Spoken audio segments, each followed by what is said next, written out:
চরমানিকা ইউপির ৬ নং ওয়ার্ডের দৌলতপুরে এ ঘটনা ঘটে। অভিযোগ করে দৌলতপুর এলাকার কাঞ্চন মিস্ত্রির স্ত্রী কুলসুম বেগম জানান, গ্রামীণ জন উন্নয়ন সংস্থা থেকে ৭০,০০০ টাকা ঋণ নিই।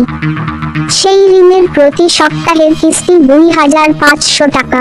এর মধ্যে ১৩টি কিস্তি দিয়েছি। হঠাৎ দেশের পরিস্থিতির কারণে ঋণের কিস্তি দিতে বিলম্ব হচ্ছিল, যার জন্য ওই এনজিওর মাঠকর্মী হাসিনা ও ম্যানেজার মো. শামীম আমার বাড়িতে এসে গোয়ালঘর থেকে একটি গরু, গাভী ছিনিয়ে নিয়ে যান। এই সময় গরুটি নিতে তাদেরকে নিষেধ করলেও তারা আমার কোনো কথা শোনেননি। আমি অসহায় মানুষ, আর বিপদের কারণে টাকা দিতে পারছি না, তাই তাদেরকে বলেছি সমিতির টাকা শিগগিরই পরিশোধ করে দেব। তবুও তারা গরুটি নিয়ে যান।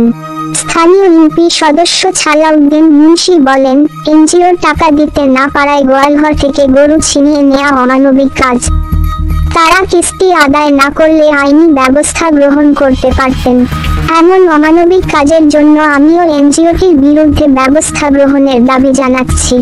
গরু ছিনিয়ে নেয়ার ব্যাপারে গ্রামীণ জন উন্নয়ন সংস্থার মাঠকর্মী হাসিনা বেগম জানান, এনজিও থেকে ৭০,০০০ টাকা ঋণ নিয়ে কয়েকটি কিস্তি চালিয়েছেন কুলসুম বেগম। এরপর ঋণ খেলাপি করছেন তিনি। তাকে সেই টাকা পরিশোধ করতে বারবার বলেছি।